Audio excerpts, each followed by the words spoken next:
결혼한 지 이제 2년 된 30살 여자예요. 눈에 넣어도 아프지 않은 금쪽 같은 이제 막 돌진한 아들도 있어요.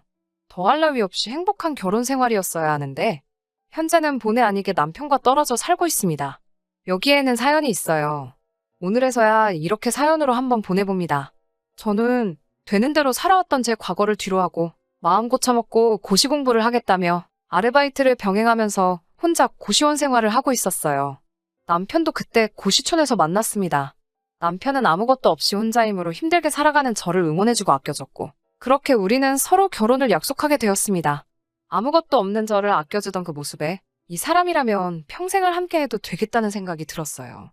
당시 남편의 나이가 34으로 공무원 준비하기에도 조금 늦은 나이였고 저와도 나이차가 많이 났지만 항상 차분하고 어른스러운 모습에 남편의 청혼에 알겠다고 응했습니다.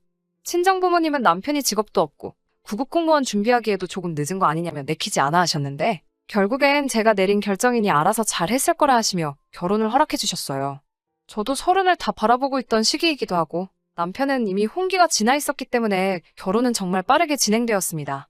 양가상결례를 하는 자리에서 시부모님은 저희 부모님에게 어디에 사시냐고 물어보더라고요. 서울 서남권 쪽에 살고 계신다 대답하니 살짝 표정을 찡그리시고는 별다른 말을 하지는 않으셨어요. 그 질문을 하신 의도가 무엇인지 처음부터 눈치챘더라면 이런 일도 없었을 텐데 하는 생각이 들 때가 있어요. 아마도 그 동네가 워낙에 서울에서도 낙후된 지역이라 사는 곳을 가지고 저희 부모님을 평가하셨다는 걸 이제서야 이해했으니까요. 저는 허례허식도 싫었고 고시원에서 아르바이트를 하며 지내는 저를 보고 남편도 그런 제 사정을 배려했는지 결혼식은 굉장히 작은 규모로 치러졌습니다. 소규모 결혼이었는데 남편 쪽 하객도 거의 없었고 저도 거의 친척들만 참석한 정말 작은 결혼식이었어요.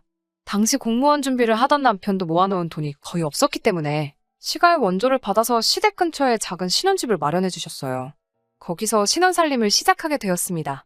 저는 대학을 졸업하기는 했지만 학교도 성적도 그렇게 좋은 편이 아니었기 때문에 취직을 하기에는 많은 어려움이 있었어요. 그래서 지난날을 후회하고 마음을 다잡고 시작한 게 공무원 준비였는데 결혼을 하고 나니 남편은 저에게 고시 공부는 이만 포기하라고 하더라고요. 아르바이트를 병행해서 시간이 모자랐지만 그때쯤 모의고사 점수도 좋았고 조금만 더 공부하면 합격을 할 수 있을 것 같다고 말을 했지만 남편은 제가 집에서 전업주부의 삶을 살았으면 좋겠다는 식으로 이야기를 하더라고요. 알겠다고는 대답하기는 했지만 그렇다고 여태 힘들게 준비해온 고시 공부를 진짜로 포기할 생각은 없었습니다. 결혼 초반에는 남편이 아직도 고시 준비를 한다고 수입이 전혀 없었기 때문에 대부분 시댁의 지원을 받아 생활해야 했어요.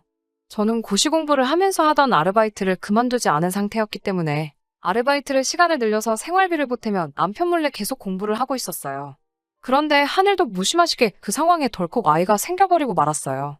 남편도 나이가 있고 시댁에서 손주보기를 엄청나게 기대하고 계시는 걸 알기 때문에 어찌할 방도를 찾지 못하고 저는 결국 그렇게 열심히 준비했던 공부를 포기하게 되었습니다.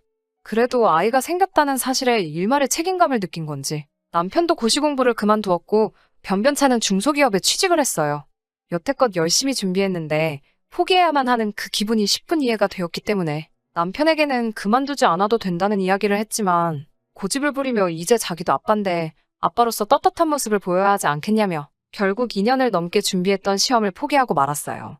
남편이 취직한 회사는 워낙 작은 회사라 월급이 190 정도여서 많이 부족한 편이었는데 어느 날 시댁에서 이제 남편도 취직을 했고 저도 아르바이트를 하고 있었으니 이제 둘이서도 알아서 잘할 수 있지 않겠냐며 달마다 주시던 생활비 지원을 끊겠다는 연락을 해오셨어요. 저는 그 말에 당연히 반박을 할 수밖에 없었어요. 남편 머리도 시원찮은 판이고 저도 배가 불러오면서 아르바이트를 계속 할 수 없을 것 같다는 이야기를 했습니다. 그러자 시어머니는 자기는 남편 태어나기 전날까지 산통이 있는 줄도 모르고 일을 했다고 어찌 그렇게 나약해서 쓰겠냐고 대번에 잔소리를 하시더라고요. 남편이 벌어오는 게 적다는 말에도 제가 그 당시 제가 아르바이트로 벌던 돈의 2배를 벌어오는데 그게 뭐가 적은 돈이냐면서 네가 좀 더 벌어오면 되는 걸 왜 남편을 탓을 하느냐는 듯이 말씀하시더군요. 남편도 그 말에 별다른 말을 하지 않고 오히려 저를 설득하려고 들었습니다. 워낙에 자수성가하신 분들이라 고집이 남다르시다며 그 고집 꺾을 생각하지 말고 따르자고요. 그래도 결혼할 때 집도 해주셨고 위치가 가까워 아이가 태어나면 애들도 봐주실 거고 하니 당장은 힘들더라도 우리 앞길을 분명히 닦아주실 분들이라면서 아이가 태어나면 시부모님께 아이를 맡기고 저도 아르바이트를 다시 할 수 있지 않겠느냐고 설득해왔어요. 시어머니처럼 아이가 태어나기 직전까지 일을 한 건 아니었지만 저는 배가 부른 상황에서도 계속 출근을 할 수밖에 없었습니다. 너무 힘들었지만 남편이 도와주질 않으니 제가 어떻게 할 수 있는 상황도 아니었어요. 결국 출산을 한 달 앞두고 나서야 아르바이트를 그만둘 수 있었고, 그렇게 제 아이는 세상에 나오게 되었습니다. 저를 그렇게 마음에 들어 하시는 듯 하지는 않았지만 그런 시어머니도 자기 손주는 예뻤는가 봐요. 그동안은 한 번도 방문하지 않으셨던 시어머니가 아이가 태어나고부터는 이틀에 한 번꼴로 집에 찾아오기 시작하셨어요. 애를 봐주실 수도 있지 않겠냐는 남편의 말이 무색하게 오셔서 정말 아이만 보고 가셨어요. 자기 아들을 꼭 닮아 어쩜 이리 이쁘냐며 좋아는 하시는데 크게 무언가 도와주거나 하지는 않으셨어요. 시어머니가 아이를 보고 계신 동안은 집안일을 할 시간은 되었지만 아이가 울거나 하면 집안일을 하다 말고 제가 와서 봐야 했습니다. 그래도 와 계시면 오래 계시지는 않아서 딱히 불만이 생기거나 하지는 않았어요. 거의 매일같이 오시는 시어머니와는 다르게 친정엄마는 집이 거리가 되기 때문에 시어머니만큼 자주 오지는 않으셨습니다. 오셔봐야 한 달에 한두 번 정도 오시고 2번 오시는 달은 정말 손에 꼽을 만큼밖에 되지 않아요. 그날은 무더운 한여름 중 어느 날이었습니다. 친정엄마가 웬일로 지나가다가 들르셨다며 오랜만에 방문을 하셨어요. 유독 더위를 많이 타시는 분이라서 저는 당연히 에어컨을 틀어드렸어요. 오랜만에 친정엄마랑 같이 시간을 보내면서 있는데 문에서 비밀번호를 입력하는 소리가 들리더라고요. 남편은 회사에 가 있는 시간이니 비밀번호를 눌러 집에 들어올 사람은 안 봐도 시어머니 단 한 분뿐이었습니다. 시어머니는 친정엄마가 와 있는 걸 모르고 평소처럼 자기 집 드나들듯이 들어오셨다가 대번에 친정엄마를 보더니 언짢은 표정으로 쓱 쳐다보더라고요. 그러다가 에어컨이 켜져 있는 걸 보시고는 안절부절 못하고 계셨습니다. 괜히 아이 보고 있는 친정엄마 근처를 어슬렁대시면서 사돈은 춥지 않으세요? 으슬으슬 추운 게 감기가 오는 것 같네. 이런 식으로 춥다는 눈치를 계속 주더라고요. 그래도 아무런 반응이 없자 어휴 추워서 더는 안 되겠다 이러시면서 대놓고 에어컨으로 다가가서는 전원을 꺼버리더군요. 얼마 전에 오셔서는 별로 덥지도 않은 날에 오셔서 왜 이렇게 날이 덥냐며 에어컨에 선풍기 2대까지 마주보게 켜서 에어컨 바람을 쐬시던 분이 말이에요. 날이 워낙에 더웠어서 순식간에 집안이 열탕이 되더라고요. 안 되겠다 싶어서 에어컨을 다시 켰는데 시어머니가 땀을 뻘뻘 흘리며 집안이 이렇게 선선한데 무슨 에어컨이냐고 하면서 핀잔을 주셨어요. 친정엄마는 눈치를 보시다가 괜찮다고 약속이 있으니 이제 가봐야 한다고 일어나시더라고요. 시어머니께서 사돈어른 벌써 가시게요? 어디 가시는데 일이 급히 가시나 하고 물어보셔서 친정엄마가 골프 약속이 있어서 지나가다 들른 거라고 이제 가볼 거라고 하고 나중에 또 들르겠다고 하시고는 떠나셨습니다. 시어머니는 친정엄마가 나간 문 쪽을 향해서 어이구 그래도 남들 하는 건 다 하고 사셔야 하는가 보네 하면서 빈정대듯이 이야기하시더라고요. 그때 저는 그게 설마 나쁜 뜻으로 하신 말일까 하고 그냥 넘겼어요. 아무튼 그날이 지나고 며칠 뒤에 또 친정엄마가 오셨어요. 그날은 무슨 약속이 있던 건 아니었고 지난번에 너무 급하게 간 것 같아서 마음이 무거웠다면서 이것저것 양손 가득 먹을 거랑 해서 바리바리 싸들고 오셨어요. 다른 점이 있다면 이 날은 시어머니가 이미 저희 집에 와서 아이를 보고 계신 상황이었어요. 엘리베이터가 없고 계단만 있는 빌라였기 때문에 양손 가득 이것저것 들고 들어오시느라 땀을 많이 흘리셨길래 친정엄마를 에어컨 바람이 잘 드는 자리로 앉혀드리고 에어컨에 전원을 넣었죠. 그랬더니 시어머니가 그걸 보고는 날이 이렇게 추운데 무슨 에어컨이냐면서 대본에 전원을 꺼버리더라고요.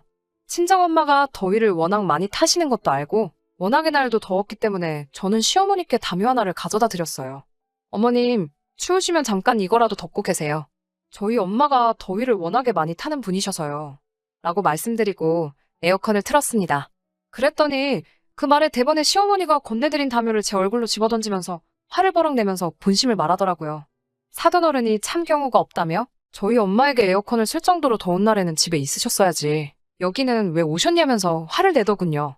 에어컨 바람이 쐬고 싶으면 은행에 가던가 하면 되는 것을 반찬 몇 개 가지고 왔다고 어떻게 여기로 피서를 올 수가 있냐며 화를 냈어요.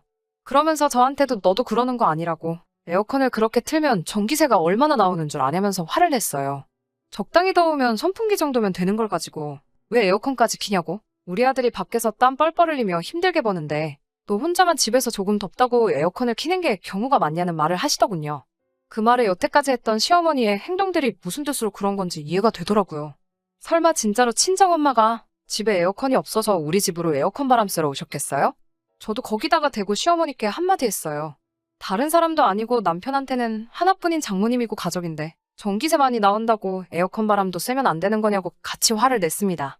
그랬더니 시어머니가 저에게 네가 감히 어디다 대고 말대꾸를 하냐며 화를 냈습니다. 말이 끝나자마자 친정엄마가 시어머니의 말을 끊더니 최대한 예의 있고 정중하게 한마디 하시더라고요.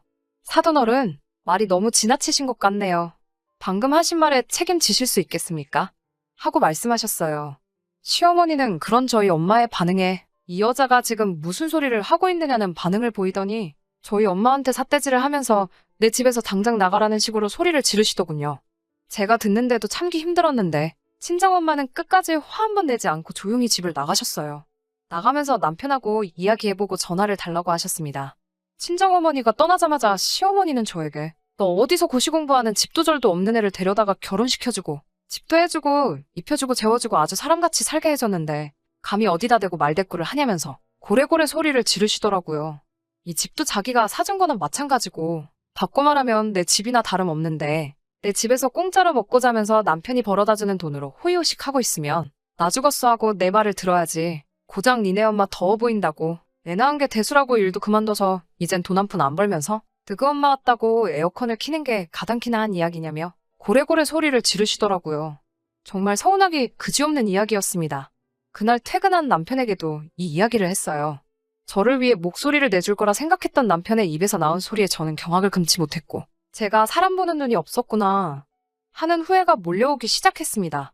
남편의 반응은 시어머니보다 더하면 더했지 절대 부족하지 않았어요. 저에게 오히려 화를 내면서 시어머니 뜻 거스르지 말고 주제에 맞게 시키는 대로 살라는 식으로 훈계를 시작했습니다. 지금 이렇게 살고 있는 게 누구 덕분인 줄 아냐면서 선을 그으려고 하더라고요. 저는 전부 포기했어요. 남편에게는 알겠다고 말하고 남편이 출근해 집을 비웠을 때 친정엄마에게 전화를 걸었습니다. 엄마는 기다리고 있었다는 듯이 전화를 받으셨고 저는 아이를 데리고 친정집으로 향했어요. 제가 아이를 데리고 집에서 나갔으니 집에선 한바탕 난리가 났나 봐요. 전화기가 쉴 틈 없이 울려대면서 저에게 지금 뭐하는 짓이냐고 욕을 하길래 주소를 하나 불러주고 거기로 오라고 했어요. 서울 서남권 가난한 동네에 있는 친정집 말고 조금 다른 곳이었지만요. 그곳에 도착한 남편과 시어머니의 태도는 순식간에 돌변하고 말았습니다. 그 집에는 저와 아이가 있었고 이미 먼저 와 계신 친정엄마도 오랜만에 한껏 차려입고 오셔서 시모와 남편을 맞이했어요. 그 집은 아버지가 투자 목적으로 가지고 계신 한강조망권에 20억이 넘는 신축 아파트였습니다. 상황 파악을 못하고 어리둥절해하는 시모에게 친정엄마가 한마디 하시더군요. 사돈, 그 말에 책임지실 수 있다고 하셨죠? 남편과 시어머니는 친정엄마의 말에 쩔쩔매면서 아무 대답을 못하더군요. 그동안 이 사실을 숨긴 저희 잘못도 크긴 하지만 거기에는 다 이유가 있습니다. 사실 저는 부족함 없는 유복한 가정에서 자라왔어요. 친정아버지 앞으로 빌딩도 몇 채가 있고 투자 목적으로 가지고 계신 부동산 재산이 상당합니다. 친정부모님들은 검소하신 분들이고 재력을 남들에게 과시하거나 하지 않으십니다. 생활권 좋은 지역의 아파트도 몇 채 가지고 계시기는 하지만 지금 사는 곳이 정도 많이 들었고 이 집에서 좋은 기운을 받아 이렇게 부자가 되었으니 떠나고 싶지 않다며 돈을 많이 버신 후에도 부촌으로 이사가지 않고 맨 처음 시작한 작은 연립에서 아직도 살고 계십니다. 사업상 이유 때문에 골프 정도는 자주 다니시긴 하지만 절대 재력을 과시하거나 하는 분들이 아니십니다. 제가 철없던 시절에는 항상 겸손해야 한다는 부모님의 말씀을 귓등으로 듣고는 했습니다. 부모님의 재력이 마치 저희 재력이라고 생각했고 정말 생각 없이 살아왔지요. 제 주변은 저와 친해지고 싶은 사람들이 가득했지만 제 곁을 지켜주던 그 많은 사람들이 저라는 사람을 위해 있던 게 아니라 제가 가지고 있는 돈 때문이었다는 사실을 깨닫는 데까지는 상당한 시간이 걸렸습니다.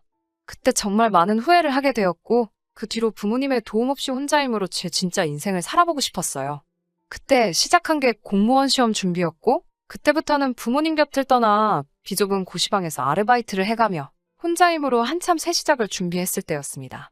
그런 상황에서 제가 확신을 갖고 결혼까지 하기로 정한 사람을 데리고 왔으니 부모님은 그때부터 이미 아니란 걸 알았지만 제가 내린 결정을 존중해주기 위해서 아무 말씀 안 하셨던 거죠. 하지만 제가 힘들다고 할 때 언제든지 도와주기로 결심하셨다 합니다. 그리고 지금 이 상황, 친정엄마가 떡하니 보고 있는 상황에서 에어컨 한번 켰다고 입에 개거품을 물며 갑질하는 시어머니를 보고 나니 엄마도 더 이상 이 결혼 생활을 유지할 이유가 없다고 판단하셨던 거예요.